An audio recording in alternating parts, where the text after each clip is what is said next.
तो भारत ने कनाडा पर एक और शिकंजा कसना शुरू कर दिया है और जो प्रोजेक्ट भारत कनाडा में सेटअप करने वाला था, उस प्रोजेक्ट को अब दूसरे देशों में शिफ्ट किया जा रहा है।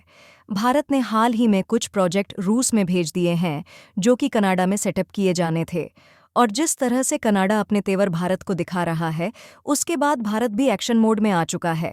अगर रीसेंट इम्पॉर्टेंट डेवलपमेंट की बात की जाए, तो कनाडा के विदेश मंत्रालय का कहना है कि उनके पास अभी कई और लिस्ट है। इसके अलावा कई नोटिस हैं कि भारत के जो डिप्लोमेट्स अभी कनाडा के अंदर हैं, उनको भी यहाँ से बाहर निकाला जा सकता है और कनाडा जैसा देश भारत को इस तरीके से खुलेआम धमकी दे रहा है। भारत चुप कैसे रह सकता है? भारत ने इन्वेस्टिगेशन करनी शुरू की और पता चला कि कनाडा की 3 कंपनियां जो कि भारत के साथ भी बिजनेस करती हैं और वह पाकिस्तान के साथ भी रिलेशन रख रही थीं, और ये कंपनियां पाकिस्तान के साथ मिलकर के कुछ इलीगल काम कर रही थीं, जिस पर भारत की नज़र पड़ी। और भारत की राष्ट्रीय सुरक्षा और विदेश नीति के इम्पोर्टेंस को ध्यान में रखते हुए भारत ने कनाडा की इन 3 कंपनियों के ऊपर कड़े प्रतिबंध लगा दिए हैं। और यहाँ से भारत को सिर्फ डिप्लोमेटिक नुकसान नहीं होते, बल्कि इसकी वजह से अगर पाकिस्तान के लिंक किसी और देश के कंपनी के साथ हैं, तो वह भारत के लिए एक बड़ा खतरा बन जाता है, क्योंकि भारत के अंदर जो फॉरेन इन्वेस्टर्स आते हैं, वो इस तरीके के लिंक्स की वजह से इन्वेस्टमेंट करने से कतराते हैं। इसलिए भारत ने समय रहते ही बड़े एक्शन ले लिए हैं। लेकिन ये एक्शन एक ऐसे पर्टिकुलर टाइम पर लिए गए हैं जहां पर कनाडा ऑलरेडी भारत को अलग अलग तरीके से धमकाने की कोशिश कर रहा है। पूरी डेवलपमेंट क्या, आइए जानते हैं आज की इस वीडियो में। लेकिन आगे बढ़ने से पहले वीडियो को लाइक करके चैनल को सब्सक्राइब ज़रूर कर लें, क्योंकि आपके लिए यह बस 1 सेकंड का काम है, लेकिन इससे हमारी बड़ी मदद होती है। दरअसल जस्टिन ट्रूडो अपनी पॉलिटिक्स के चलते इंडिया कनाडा रिलेशन को बर्बाद कर रहे हैं। अब आप लोग सोच रहे होंगे कि जस्टिन ट्रूडो ऐसा क्यों कर रहे हैं। तो देखो, जस्टिन ट्रूडो कनाडा में गठबंधन सरकार चला रहे हैं, जिसे एनसीपी पार्टी का सपोर्ट है और एनडीपी पार्टी खालिस्तान को प्रमोट करती है। तो पॉलिटिक्स के चक्कर में जस्टिन ये सब कर रहे हैं। एक्चुअल में जस्टिन ट्रूडो कनाडा की इकोनॉमी संभाल नहीं पा रहे हैं। 2022 में जस्टिन ने प्रोटेस्ट रोकने के लिए कनाडा में इमरजेंसी भी लगा दी थी, जिसके चलते कैनेडियन जस्टिन से खुश नहीं है। जस्टिन की रेटिंग डाउन हो रही है, उनके अपोजिशन लीडर की रेटिंग बढ़ रही है। तो अपनी फेलियर को छुपाने के लिए जस्टिन ट्रूडो लोगों का ध्यान भटका रहे हैं और वह एक खालिस्तानी टेररिस्ट को कैनेडियन सिटीजन बना रहे हैं, ताकि उन्हें एनडीपी का सपोर्ट मिल सके और साथ में वह कनाडा में एक बड़े लीडर के तौर पर सामने आए कि वह कैनेडियन सिटीजन के लिए खड़े रहते हैं। पर ऐसा होता हुआ नहीं दिख रहा है, क्योंकि कनाडा में कंजर्वेटिव पार्टी बहुत तेजी से उभर के सामने आ रही है।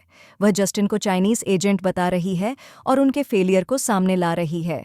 वह निज्जर की सच्चाई बता रही है कि निज्जर टेररिस्ट है। आपकी जानकारी के लिए बता दें, भारत के लिए कनाडा कोई इंपॉर्टेंट कंट्री नहीं है। कनाडा ना इंडो पैसिफिक में भारत का साथ देता है, ना ही चीन को काउंटर करने के लिए भारत के साथ है, और ना ही ट्रेड अलायंस में भारत के साथ है। भारत कनाडा से ना कोई वेपन खरीदता है और ना क्रूड ऑयल लेता है। तो भारत के लिए कनाडा कोई इंपॉर्टेंस नहीं रखता है। तो फ्यूचर में अगर दोनों देशों के बीच रिलेशन और ज़्यादा खराब होते हैं, तो भारत आराम से कनाडा को इकोनॉमिकली डैमेज पहुंचा सकता है। आपकी जानकारी के लिए बता दें, हर साल इंडियन स्टूडेंट जो कनाडा में पढ़ने जाते हैं, जिससे कनाडा की इकोनॉमी को खूब फायदा होता है। भारत सरकार वहां पर भी कनाडा को बैन कर सकती है। कनाडा में 8 लाख इंटरनेशनल स्टूडेंट पढ़ते हैं, उनमें से 20% ओवरसीज स्टूडेंट इंडियन हैं। कनाडा में 3,27,000 इंडियन स्टूडेंट पढ़ते हैं और कैनेडियन स्टूडेंट के मुकाबले 3 से 5 गुना ज़्यादा फीस देते हैं।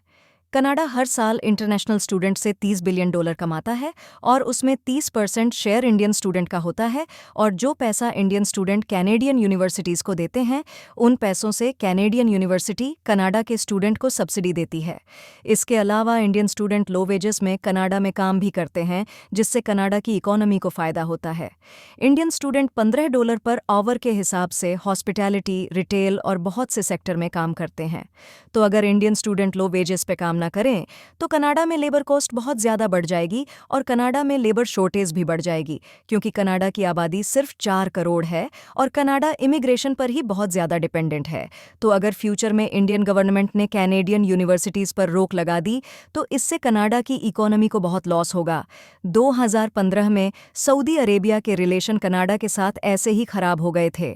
तब उस समय सऊदी ने अपने 15,000 स्टूडेंट्स को कनाडा से वापस बुला लिया था, जिससे कनाडा के कॉलेज और यूनिवर्सिटीज़ को बहुत लॉस हुआ था। इंटरनेशनल स्टूडेंट्स के मामले में सऊदी कनाडा का उस समय 6th बिगेस्ट सोर्स था। भारत तो नंबर 1 है, तो फ्यूचर में अगर भारत सरकार ने इंडियन स्टूडेंट्स को कनाडा में पढ़ने से रोक दिया तो कनाडा की यूनिवर्सिटीज़ को बहुत लॉस होगा। साथ में कनाडा में लेबर कॉस्ट भी बहुत ज़्यादा बढ़ जाएगी, जिससे कनाडा को इकोनॉमिकली बहुत डैमेज होगा।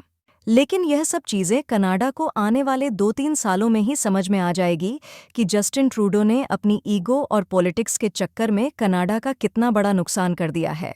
कनाडा ने कितनी बड़ी अपॉर्चुनिटी को मिस कर दिया है, क्योंकि 2-3 सालों में इंडिया कई देशों के साथ फ्री ट्रेड एग्रीमेंट साइन कर चुका होगा और तब भारत को कनाडा की बिल्कुल भी ज़रूरत नहीं पड़ेगी।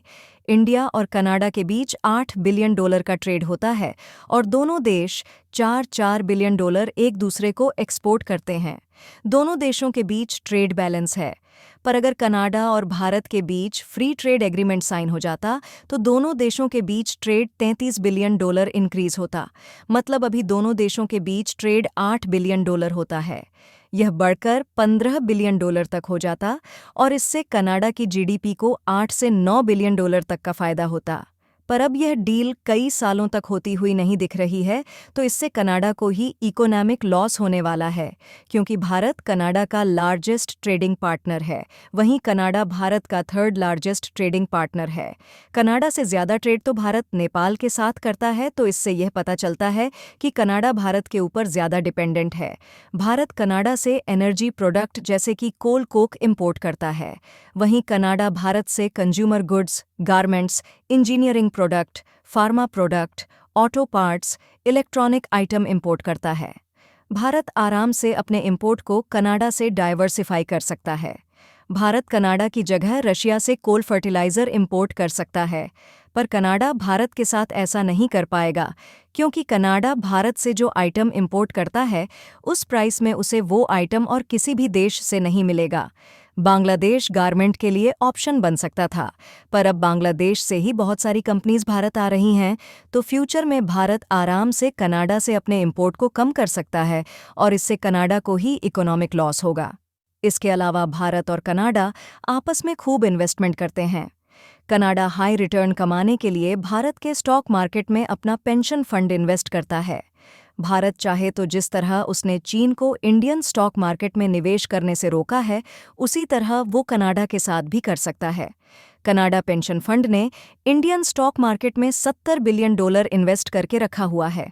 अगर यह पैसा भारत से चला भी जाता है तो भी इससे इंडियन स्टॉक मार्केट को कोई नुकसान नहीं होगा, क्योंकि कनाडा भारत में कभी भी लॉन्ग टर्म इन्वेस्टमेंट नहीं करता है।